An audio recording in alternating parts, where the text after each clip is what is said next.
પાઠ 14 સાકરનો શોધનારો. બાળ દોસ્તો, હવે આપણે લેખકના જીવન વિશે પરિચય મેળવીએ. સાકરનો શોધનારો એ પાઠના લેખક છે શ્રી યશવંત સવાઈલાલ પંડ્યા. તેમનું મૂળ વતન ભાવનગર હતું. તેમનો જન્મ ઈસવીસન 1905માં થયો હતો. તેમનું મૃત્યુ ઈસવીસન 1955માં થયું હતું. લેખક શ્રી યશવંત પંડ્યા અભ્યાસકાળ દરમિયાન જ નાટ્ય લેખક તરીકે જાણીતા થયા હતા. તેમણે પડદા પાછળ જેવા લાંબા નાટકો લખ્યા છે. બાળ નાટકો તેમનો નાટ્ય સંગ્રહ છે. એક અંકવાળા એકાંકી નાટકોનો પ્રારંભ બટુભાઈ ઉમરવાડિયાએ કર્યો હતો. એ પછી યશવંત પંડ્યાએ નવીન વિષયો અને ચમકદાર સંવાદોવાળા એકાંકી નાટકો આપીને આકર્ષણ જમાવ્યું હતું. લાંબુ નાટક એ ટૂંકી વાર્તાની જેમ જીવનના કોઈ એક બિંદુને સ્પર્શીને એના પર વેધક પ્રકાશ પાડે છે. બાળ દોસ્તો, સાકરનો શોધનારો એ 3 દ્રશ્યોમાં વહેંચાયેલું એકાંકી નાટક છે, જેમાં લેખકે બાળકનો વિકાસ ક્યારે થાય છે અને ક્યારે અવરોધાય છે એ બાબત રજૂ કરી છે. અંજનનો અભ્યાસખંડ જોવા જેવો છે. ખુરશીમાં જાજમ ઉપર જોડા સાથે જ્યાં ને ત્યાં ચોપડીઓ ને નોટબુકો રખડતી પડી છે. ટેબલ ઉપર મોજા છે. મેલા અને ધોયેલા કપડાં પણ એક જ ઢગલામાં દેખાય છે. 1-2 કિત્તા, 2-3 પેન્સિલ, રબર વગેરે છૂટાછવાયા રખડે છે. અહીં અંજન આવે છે. લાલમાં વાદળી રંગ મેળવીએ એટલે જાંબુડો થાય. પીળામાં લાલ મેળવીએ એટલે નારંગી થાય. વાદળીમાં લીલો મેળવીએ એટલે માસ્તર આમ ગોખાવ્યા કરે એ ખોટું. યાદ તે કેટલું રહે? હું તે ગણિત ગોખું કે ઇતિહાસ ગોખું? એક પાકું કડકડાટ કરું છું ત્યાં બીજું મગજમાંથી ખાલી ખમ થઈ જાય છે.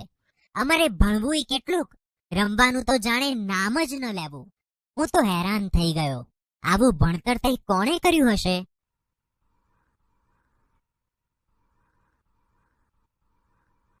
આ બરાબર ઉપાય છે. એકવાર આ લાલ ડાઘમાં ભૂરી શાહી ભેળવું એટલે પછી કોઈ દાડો નહીં ભૂલાય કે લાલ રંગમાં વાદળી રંગ ભેળવ્યાથી કયો રંગ ઉત્પન્ન થાય છે. બરાબર, જાંબુડો. જાંબુડો. પણ પીળા રંગનું શું થશે? ભાઈ, 17 સત્તા કેટલાયા 100? પણ હું વાંચું છું ત્યારે કેમ આવી? જા, નથી કહેતો. તું તો હમણાં કૂદકા મારતો હતો. તેમાં તારું શું ગયું? જા, તું તારું કામ કર. પણ કે કૂદકા મારવા દઉં? ગરબડ નહીં, જાઉં કૂદીશ ખરો, પણ તને તો કાંઈ નહીં કહું. બાપુને બોલાવવા દે. કપડાં કાળા કર્યા છે તો લગીર ગાલ લાલ કરે. મને જવા દે. કિન્નર, 17 સત્તા 19 100. કેમ રે? શાના ધમપછાડા ચલાવ્યા છે? આ કિન્નુ મને ક્યારની પજવે છે. કેમ કિન્નરી? મસ્તી તો અંજુ કરે છે. એના હાથ અને કપડાં જુઓ. અલ્યા, તું તો સુધરવાનો જ નહીં ને. રોજ ને રોજ તારી સામે ફરિયાદ હોવાની. એક દી બારીના કાચ ભાંગે છે તો બીજે દી દવાની બાટલી ફોડે છે. આજે શાહી ઢોળી કપડાં બગાડ્યા, આખા ઘરમાં ડાઘા પાડ્યા. બોલ, કેમ કરતા શાહી ઢોળી? ટેબલ પર નાચ કરતો હતો કે ખડીઓ કાઢતો હતો? હું લાલ શાહીમાં વાદળી ભેળવવા ગયો. ત્યારે તો કહે ને કે હુન્નર કરતો હતો. ના, હું ખાતરી કરતો હતો કે એ બેની મેળવણીથી જાંબુડો રંગ થાય છે કે નથી થતો. કેમ? કોઈ રંગારાને ત્યાં નોકરી લેવી છે કે શું? બેસ, વાંચવાનું વાંચ. 10 વાગ્યા પહેલા જો આ ખુરશીમાંથી હાલ્યો કે બોલ્યો તો પગ જ વાઢી નાખીશ. બાપુ, માં કહે છે કે તમે અંજુને મારશો માં. એણે જ બગાડ્યો છે. તદ્દન રેઢિયાળ છોકરો થઈ ગયો છે. કાલે એના માસ્તર પણ કહેતા હતા કે ભાઈ પહેલા નંબરના ટોટ છે. માસ્તર ભણાવે ત્યારે ભાઈનું મન ભીંતોમાં ભમતું હોય છે. ફાવે છે તો ઊંઘી જાય છે, નથી ઊંઘતા ત્યારે બાંકડા બગાડે છે. વર્ગના બાંકડે બાંકડે એમનું નામ કોતરાઈ ગયું છે. તારી માને મોટા ભાઈના પરાક્રમો તો કહે, પછી ભલે એનું ઉપરાણું તાણે. વળી ચોપડીમાંથી માથું ઊંચો. આજે તારે માથે મોત ભમતું લાગે છે. મને એમ કે બાળકને કોણ કલેશ કરાવે, એટલે હું મૂંગો રહેતો હતો. પણ તમે તો મોંમાં આંગળા નાખીને બોલાવો એવા છો. માવતરનું માવતરપણું રહેવા ક્યાં દો છો? કિન્નરી કહેતી હતી કે કાલે તું વીજળી પંખાને અડપલું કરતો હતો. કોઈ દિવસ આંચકો લાગશે. પણ બાપુ, અમને આંચકો તો લગીરે નહોતો લાગતો. હવે તું એની વારે થા. બધા એને બગાડવામાં સમજ્યા છો. મને લાગે છે કે હવે મારે કડક થયા વિના નહીં ચાલે. અંજુ, ચાલ ઊભો થા. આમ આવ. તારે તોફાન કરવું હોય તો તારે મોસાળ પાછો ચાલ્યો જા. અહીં તો ભણવાનું ભણવાનું ને ભણવાનું. મસ્તી કરી છે તો માર્યા વગર નહીં મૂકું. આજથી બધું બંધ છે. પૈડું, ભમરડા, લખોટા મને સોંપી દે. સાયકલ પર બેઠો છે તો તારી વાત તું જાણ્યો. ચાલ બધું બહાર કાઢ. લખોટા ક્યાં? ખોવાઈ ગયા. કે મોટા ભા થઈને કોઈને દઈ દીધા? બીજું શું શું છે? કશું નથી. જોવા દે. કેમ અંજુભાઈ, આનું શું કામ પડ્યું હતું? એકાદ મગજમાં ખોડ એટલે ચસકી ન જાય. બોલતો કેમ નથી? મોંમાં મગ ભર્યા છે? હથોડી કેમ લીધી હતી? આ ખુરશીના પાયા જરા ઢીલા થઈ ગયા હતા તે તું સમા કરવાનો હતો કેમ? સુથારને ઘરે અવતાર લેવો હતો ને? આવો દોઢ ડાયો તું ક્યાં લગી રહીશ? મારે તો તારા નામનો કેટલો કકળાટ કરવો. અંજુ, ચાલ, માં બોલાવે છે. જા, એની સોડમાં સંતા. બાળકોના ભવિષ્ય એમની માતાઓ જ રગદોળે છે. પ્રભુ પ્રભુ. માંદલો અંજન પથારીમાં પડ્યો છે. એનો પ્રફુલ્લ ચહેરો પીળો પડી ગયો છે. આંખોનું તેજ જરા હણાયું લાગે છે. એની પડખે ઈસ ઉપર કિન્નરી બેઠી છે. અંજનના કપાળ પર, માથા પર, હૃદય પર એ પોતાનો સુવાળો હાથ ફેરવતી તાકી તાકીને અંજન સામું જોતી હોય છે.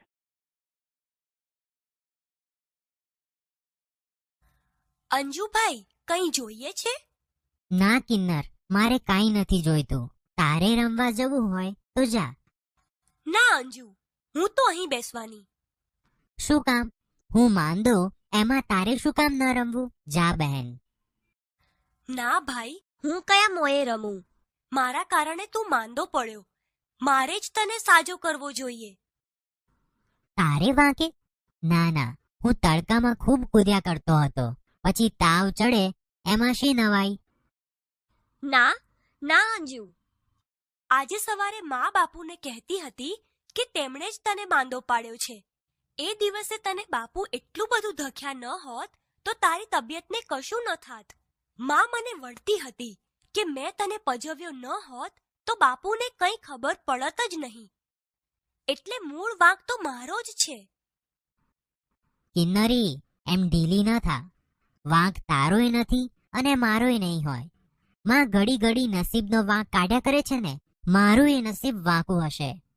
ભલે ભાઈ, એ જે હોય તે. આપણે બીજી વાતો કરીએ. તારે દવા પીવાનો વખત થયો છે. પીશ અંજુ? જવા દે, મને બહુ કડવી લાગે છે. એ પીવું છું એટલે આંખે અંધારા આવે છે. જવા દે. પણ ભાઈ, દવા પીધા વિના તે કાંઈ ચાલે? ડાક્ટર સાહેબ, અઠવાડિયામાં તો છોકરો લાશ થઈ ગયો. હવે તો બરાબર થઈ જાય એવું કાંઈક કરો. રોજ કેટલો તાવ રહે છે, ક્યારે ચડે ઉતરે છે વગેરે ચિઠ્ઠીમાં લખી મોકલતો. પણ આજે તો ઘરમાંથી હટ લીધી કે તમને તેડાવવા. મને થયું કે વાત વિચારવા જેવી છે. સારું થયું. આવી આળસમાં કોઈ વખત માણસ બાળક ગુમાવી બેસે છે. ઠીક છે કે આને એવું કશું લાગતું નથી. બાકી મામલો બગડી બેસે પછી તો અમારે સુધારવો કેમ? સાહેબ, છોકરો દવા બરાબર પીએ છે કે? લ્યો, દવા પીવી નહીં ને તબિયત સુધારવી, એ તો કદી બનતું હશે? હરિભજ્યા વિના વૈકુંઠ મળતું હશે? ડાક્ટર સાહેબ, હવેથી હું ધ્યાન રાખીશ. અંજુ, સાંભળ્યું ને? દવા વખતસર પીવાની છે. અને કિન્નરી, સાંભળ્યું કે? દવા નિયમસર પાવાની છે. હો બાપુ. તો ચાલો, હું લખી આપું. અંજુ, ડાક્ટર સાહેબે તો તારી નાળે ના તપાસી. સારું થયું. હવે હું દવા ઢોળી નાખવાનો છું. અરે, એવું તો થાય? કિન્નરી, અહીં આવ તો. આવી માં. જા, માં શું કહે છે? તું અહીં બેસી રહે છે અને એને તો કાંઈ મદદ કરતી જ નથી. હું હસતો નથી એટલે માં રડ્યા કરે છે. હું બોલતો નથી એટલે બેન ગમગીન બને છે. પણ હું શું કરું? મારો આનંદ મરી ગયો છે, જાણે જીવન જ જતું રહ્યું. ભાઈ ભાઈ, ભાસ્કર કાકા આવ્યા. હે? ચાલ, ક્યાં બેઠા છે? હમણાં અહીંયા આવશે. માં તેમને તારી જ વાત કરતી હતી. એમની પેટીમાં તો શાંશા રમકડા લાવ્યા છે, જાણે રાત ને દિવસ રમ્યા જ કરીએ. ભાસ્કર કાકા ભલે આવ્યા, ભલે રમકડા લાવ્યા, પણ એમને ક્યાં ખબર છે કે બાપુએ એની બંધી કરી છે. તું જોજે તો ખરો. તેઓ બાપુને કહી દેવાના છે કે આપણને કદી વઢે નહીં, મારે નહીં, પણ બસ રમવા જ દે. હું અહીં આવી ત્યારે તેઓ માને એમ જ કહેતા હતા. તો સાચું કહે છે કિન્નર? અરે, તો બીજું જોઈતું તો શું? ઉલ્લાસભર્યો અંજન કિન્નરીને બાજી પડે છે. તેઓની નજરે પડે એ પહેલા ભાસ્કર રાય નિખિલ રાયને લઈ ચાલ્યા જાય છે. નિખિલ રાય અને ભાસ્કર રાય સુશોભિત એવા દીવાનખાનામાં આવે છે. નિખિલ રાય આરામ ખુરશીમાં અદ્ધર બેસે છે. ભાસ્કર રાય ઝૂલતી ખુરશીમાં હીંચે છે. જોયું ને નિખિલભાઈ, એટલી વારમાં અંજન કેટલો ખુશ મિજાજમાં આવી ગયો. એને તમારી બીકનો તાવ આવતો હશે. ભાસ્કરભાઈ, તમે મને ખોટો દોષ દો છો. અંજુના લક્ષણ તમે જાણતા નથી. મહિના દાડા પહેલા એ કોલસાનો એક મોટો કકડો લઈ એનો ભૂક્કો કરતો હતો. શા વાસ્તે? ને પૂછ્યું ત્યારે કહે કે કોલસામાંથી સાકર બને છે. એવું તેણે વાંચ્યું છે એટલે એ એમાંથી સાકર શોધતો હતો. આવું એકવાર નથી બન્યું. નિત્ય નવા હુન્નર. કેટલા કહું, મારે તે ક્યાં સુધી આંખ આડા કાન કરવા? એમાં ભણવાનું તો નામ જ ન મળે. એ નકામા થોથા જડે તો એની પાછળ ઉજાગરા કરે. ભાઈ, તમારી ભૂલ થાય છે. ભણવાની ચોપડીઓ મોઢે કરનારાઓએ પણ એમનું કેટલું દળદર ફીટાડ્યું. એવાય ચોટે ચોટે રજડે છે. આપણા વર્ગમાં કાયમ પહેલા 5ની અંદર નામ રાખનાર રાજારામને મહિને માંડ 35 રૂપરડી મળે છે. પેલા છેલ્લે બાંકડે પડી રહેનાર રામલાલે લોખંડના ધંધામાં બંગલો બંધાવ્યો છે. બધું આપણી આંખ આગળ છે. એટલે મારે એને લોઢાના કારખાનામાં મોકલવું એમ? ગુસ્સે ના થશો, પણ હું માનું છું કે અંજનમાં બુદ્ધિ છે, શક્તિ છે. એટલે હું માનું છું કે તમે એને રૂંધી ન નાખો. એને સાચા માર્ગે વળવા દો. અંજનનું જીવન જ્યાં હણાય નહીં પણ પ્રફુલ્લે ત્યાં તેને જવા દો. એ કોલસામાંથી સાકર શોધનારો કોઈક દિવસ જગને નવું અજવાળું આપશે. અંજુ, કિન્નર, અહીં આવો. શું કહ્યું કાકા? અંજન ક્યાં? આ આવ્યો. જાઓ, લતા ભાભીને કહો કે તમને રમકડા વહેંચી આપે. જા. જોયું? નિખિલ રાય આડું જોઈ જાય છે. ભાસ્કર રાય પડખે પડેલું છાપું ઉઘાડે છે. અંદરથી આવતો અંજન અને કિન્નરીનો મીઠો કિલકિલાટ બંનેના કાને અથડાય છે. ભાષા સજ્જતા. બાળ દોસ્તો, અહીં આપેલા વાક્ય જુઓ. પહેલું વાક્ય છે, બીડી પીવી નહીં, પીનારને સજા થશે. આ વાક્યમાં અલ્પવિરામ, બીડી પીવી નહીં પછી મૂકવામાં આવેલું છે. બીજું વાક્ય જુઓ, બીડી પીવી નહીં પીનારને સજા થશે. આ વાક્યમાં અલ્પવિરામ બીડી પીવી પછી મૂકવામાં આવેલું છે. બાળ દોસ્તો, અહીં તમે જોશો કે બંને વાક્યોમાં અલ્પવિરામના ફેરફારથી વાક્યોનો અર્થ કેવો બદલાઈ જાય છે. તેવી જ રીતે બીજા બે વાક્યો વાંચો. પહેલું વાક્ય છે, અહીં ગંદકી કરવી નહીં, કરનાર સજાપાત્ર થશે. આ વાક્યમાં અહીં ગંદકી કરવી નહીં પછી અલ્પવિરામ છે. તે પછીનું વાક્ય જુઓ, અહીં ગંદકી કરવી નહીં કરનાર સજાપાત્ર થશે. આ વાક્યમાં અહીં ગંદકી કરવી પછી અલ્પવિરામ છે. બંનેના અર્થભેદ જુઓ. આમ આપણે વિરામ ચિહ્નો કાળજીપૂર્વક વાપરવા જોઈએ. બાળ દોસ્તો, જેમ વિરામ ચિહ્નો યોગ્ય જગ્યાએ ન મુકાય તો વાક્યનો અર્થ બદલાઈ જાય છે. તેવી જ રીતે વાક્ય લેખનમાં શબ્દોની જોડણીનું પણ અત્યંત મહત્વ છે. અહીં હસ્વ ઈ કે દીર્ઘ ઈ ના ફેરફાર માત્રથી વાક્યના અર્થ કેવા બદલાઈ જાય છે તે જુઓ. પહેલું વાક્ય છે, ગંગાનું પાણી મધુર છે. અહીં ગંગાના પાણીની વાત હોવાથી પાણીમાં અણ સાથે દીર્ઘ ઈ જ આવે. જો પાણીમાં હસ્વ ઈ કરીએ તો વાક્યનો અર્થ જ બદલાઈ જાય છે. તેવી જ રીતે બીજું વાક્ય જુઓ, શંકરના પાણીમાં ડમરું શોભે. અહીં શંકરના હાથની વાત છે, તેથી પાણીમાં આપણે દીર્ઘ ઈ વાપરી શકીએ નહીં. હવે બાકીના વાક્ય જુઓ. ત્રીજું વાક્ય છે, દુશાસને દ્રૌપદીના ચીરનું હરણ કર્યું. અહીં ચીર એ શબ્દ વસ્ત્રના અર્થમાં છે. ચોથું વાક્ય છે, તમે ચિરંજીવી બનો. અહીં લાંબા જીવનની વાત છે. પાંચમું વાક્ય છે, આજે શુભ દિન છે. અહીં દિવસ સારો છે તે અર્થમાં દિન શબ્દ પ્રયોજાયો છે, જેમાં દ સાથે હસ્વ ઈ જ આવે. છઠ્ઠું વાક્ય છે, દીન દુખિયાની સેવા કરવી જોઈએ.